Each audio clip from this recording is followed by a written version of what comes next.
চিংড়ি মাছের বড়া দিয়ে রেসিপি একবার হলো ট্রাই করে দেখো, মুখে লেগে থাকা এই স্বাদ ভোলার নয়। ভাত কিন্তু বেশি খেতে হবে বলে দিচ্ছি কিন্তু। নমস্কার বন্ধুরা, আমার চ্যানেলে তোমাদের সবাইকে স্বাগত জানাই। আমার হাতে নিয়েছি দেখো চিংড়ি মাছ, বেশ বড় বড় চিংড়ি, বড় বড় চিংড়ি কেটে ভালো করে ধুয়ে নিয়েছি। আর এখানে নিয়েছি আলু সেদ্ধ। টোটাল একটা ডিফারেন্ট স্বাদের রান্না আছে। আলু সেদ্ধ, চিংড়ি মাছ, আবার দেখো এখানে গোটা আলু আছে। ব্যাপারটা বুঝতে পারছো না, তবে বুঝতে পারবে। তো চলো শুরু করা যাক, আস্তে আস্তে বুঝতে। আধুনিক পুরো রান্না। চিংড়ি মাছগুলোকে ভালো করে কেটে ধুয়ে নিয়েছি। এবার আমি শিলনোড়া দিয়ে দেবো, এগুলোকে বাটবো। পুরো কি যে হতে চলেছে আজকে, বোম ব্লাস্ট হবে যারা রান্না যেখানে পড়ে। উফ কি যে স্বাদ, সত্যি চিংড়ি মাছের যে আলাদাই স্বাদ। তো চিংড়ি মাছগুলোকে আগে বেটে নিই, এর সাথেই না রসুনটাকে দিয়ে দেবো, 2 কোয়া রসুন। তা আদা কি দোষ করেছো গো? না আদা এখন দেবো না। আচ্ছা, রসুন দিয়ে বাটবো। ব্যাপার আছে, হ্যাঁ এমনি কি আর দিচ্ছি, সে তো স্বাদের ব্যাপার যেখানে, সে তো বটে। সেখানে তো একটার পর একটা স্টেপ বাই স্টেপ সমস্ত যাবে না। একটুখানি নরম তো ধরলেই একদম পেস্ট হয়ে যাচ্ছে। হ্যাঁ, রসুন আর চিংড়ি মাছটা দেখো বাটা হয়ে গেছে। এরকম করে বাটবে, খুব একটা মানে একদম সেই কি বলবো চন্দনের মতন বাটতে হবে না, এরকম বাটলেই হয়ে যাবে। মানে গোটা না থেকে একটুখানি মানে বেটে নাও, পুরো কাই টাইপের হয়ে গেছে। এবার এটা এরকম পাত্রে আমি তুলে নিচ্ছি। এবার বেটে নেব পেঁয়াজ, আদা, রসুন। আদাটাকে একটু থেতো করে নিই, দুবারে রসুন যাবে। হ্যাঁ, এখানে একটা গোটা পেঁয়াজকে আমি কুচি করে নিয়েছি। এগুলোকে সব একসাথে বেটে নেব।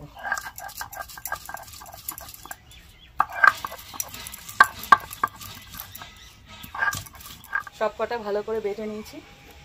এবার একটা বাটিতে তুলে নেব। সব বাটাবাটির পর্ব শেষ, এইবার আসল রান্নায় যাব। এগুলো রেডি করে নিলে কি হয়, সুবিধা হয়, সময় লাগে না। হ্যাঁ, পর পর রান্না করতে সুবিধা হয়।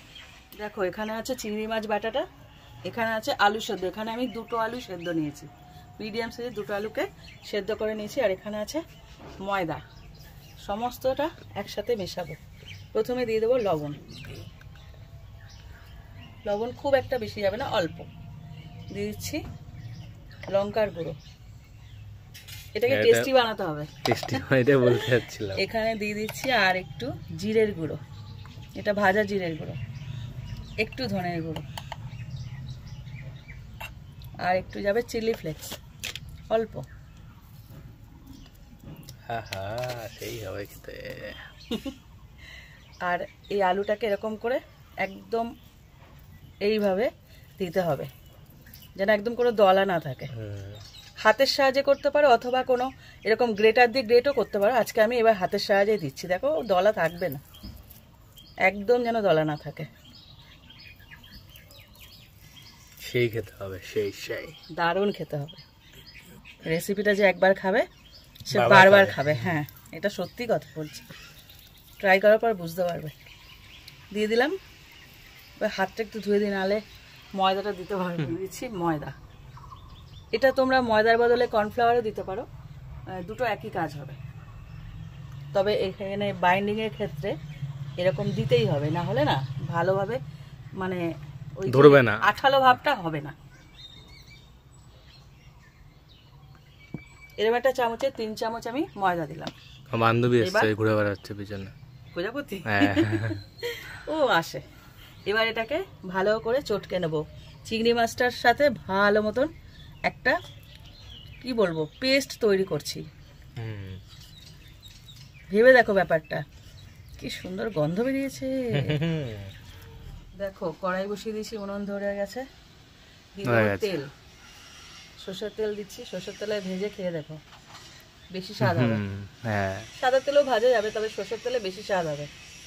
তেলটা পুরোপুরি গরম হোক আগে। এটা পুরোপুরি গরম হয়ে গেছে। আর আমার এখানে যে চিংড়ি মাছের যে পেস্টটা মাখছিলাম ওটাও মাখা হয়ে গেছে। কিন্তু যখনই ভাজবে তার আগে আমি বলবো একটা কাজ আছে, যেরকম হাতের মধ্যে না একটু সরষের তেল নিয়ে নেবে, মানে তেল যে কোনো তেলই নিয়ে নেবে। সরষের তেল বলে কোনো কথা না, যে কোনো তেল নিয়ে নেবে, না হলে না আটকে যাবে। তার জন্য একটু তেল মাখিয়ে এইবারে এরকম করে করে ধরবে, দেখো তেল মাখলে না হাতে লাগবে না, ছোট ছোট করে ভেজে নেবে। আমি কি ভাজার পরেও খেতে পারবো? ভাজার পরেও খাওয়া যাবে, তবে এটা আমি তরকারি করবো, ভাজার পর খেলে হবে না। তাও ঠিক। এরকম ছোট ছোট করে বড়ার আকারে গড়ে নেবো। দেখো এক পিঠ হয়ে গেছে, এবার এগুলোকে উল্টে দেবো। লালচে লালচে বেশ কি দারুণ খেতে লাগবে না। পুরো চিতল মাছের মুইঠার যে প্রসেসটা সেম, এটা হলো চিংড়ি মাছ দিয়ে। দেখো দেখতে ওরকমই লাগছে অনেকটা, যে জানে না সে কিন্তু ভুল করবে। এই অবস্থাতেও না দারুণ লাগে খেতে, মানে বোঝানো যাচ্ছে না। আজকে রেসিপিটা যে কি স্বাদ। ভাত চাল একটু বেশি নিও বলে দিচ্ছি, যখন খাবে একটু ভাত বেশি নিও। সবাই টান অবশ্যই পড়বে, টান অবশ্যই পড়বে। সবাই বললো আর দুটো ভাত দেখি। এত সুন্দর রেসিপি এটা, লাল করে ভেজে নিতে হবে। এপিট ওপিট উল্টে পাল্টে এগুলোকে তুলে নিচ্ছি। আরেকজন ওপার থেকে বিরক্ত করছে, আমি খাবো আমি খাবো। আর যে এখন খেলে কমে যাবে। তা ঠিক, যেদিন আমি শুধু খাওয়ার জন্য করবো সেদিন খাবে। আজকে রেসিপি বানাচ্ছি, এখন খেলে হয়? এগুলোকে তুলে নিচ্ছি। এবার প্রত্যেকটা পকোড়া মানে বড়া পকোড়া বলে বলে অভ্যাস হয়ে গেছে। এগুলোকে একটা একটা করে পুরো ভেজে নিচ্ছি। দেখো এখনো এতটা আছে, এগুলোকে ভেজে নিই।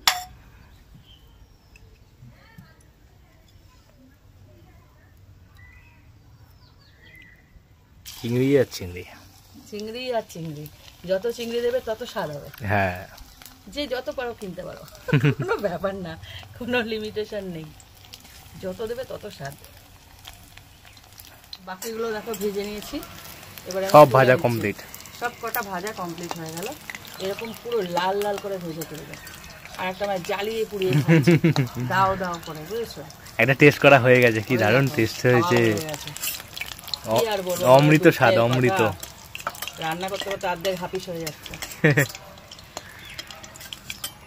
এই তেলের মধ্যে দিয়ে দিচ্ছি একটা তেজপাতা, আর দিচ্ছি গোটা গরম মশলা। এখানে আছে ছোট এলাচ আর দারচিনি। ভালো করে একটু ভেজে নিতে হবে। ভেজেই এখানে 3টে মিডিয়াম সাইজের আলু আছে। আলুগুলোকে দেখো এরকম ডুমো ডুমো করে কেটে নিয়েছি। এগুলোকে ভাজবো।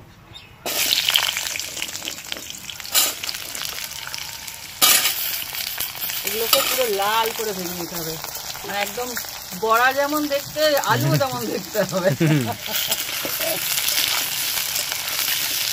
আলুগুলো পুরো লাল করে ভেজে নিয়েছি, একদম মনে হচ্ছে না আলু খাওয়ার মতন হয়ে গেছে। এবার দিয়ে দিচ্ছি টমেটো। এখানে 1.5খানা টমেটো আছে, একটা বড় একটা মাঝারি সাইজের।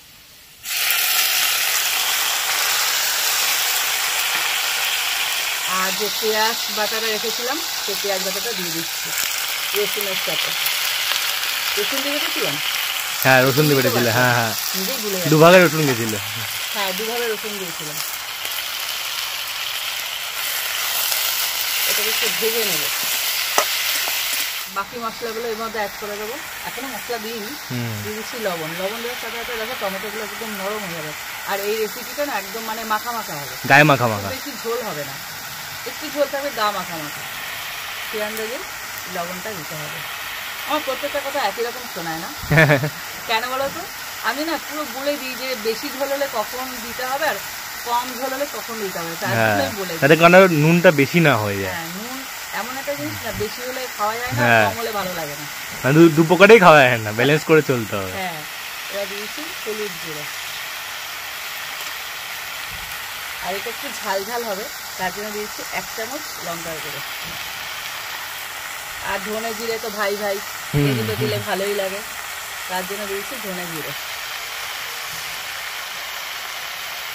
আর হালকা একটু জল দেবো, তবেই কষানো যাবে ভালো মতন। একটুখানি দিয়ে এবার ভালো মতো কষাতে হবে। কি বলতো, ওই যে পকোড়াটা, মানে পকোড়া না, বড়া ভেজেছি না চিংড়ি মাছে, ওই তেলেই তো করেছি, কি সুন্দর গন্ধ বেরোচ্ছে, বোঝানো যাবে না। ওই তেলের মধ্যেই করবে, তেলটা পাল্টাবে না, পুরো স্বাদটা রয়েছে কিন্তু তেলের মধ্যে। এবার ভালো মতন কষিয়ে নি। দেখো কষানো হয়ে গেছে, তেল ছেড়েছে, কি সুন্দর কালার এসেছে দেখো। এবার দিয়ে দিচ্ছি জল, সামান্য জল নাকি, গায়ে মাখা মাখা। এটা আলুটা সেদ্ধ হবে একটু, আর ওই বড়াগুলো তো একটুখানি ঝোল টেনে নেবে, তার জন্য একটু জল দিতে হবে, কিন্তু যখন শেষ হয়ে যাবে রান্নাটা তখন মাখা মাখাই হয়ে যাবে। আর দিয়ে দিচ্ছি গরম মশলা। পুরো ক্ষীর। হ্যাঁ, কখন পেটে যাবে কখন পেটে যাবে ভাবছি।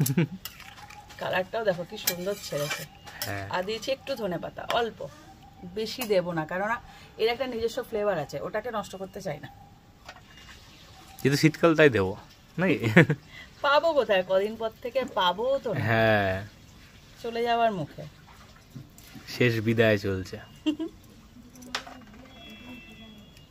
এবার এটা ফুটতে দেবো, এখনো পকোড়া দেওয়ার সময় হয়নি।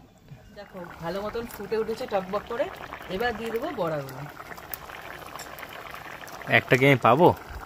ওই দেখো আবার চাইছে। একটাই শেষ, লাস্ট চলে যাচ্ছে তো। 3 নম্বর না 4 নম্বর চলছে, ওই লাস্ট আর না, অনেকগুলো কমে গেছে।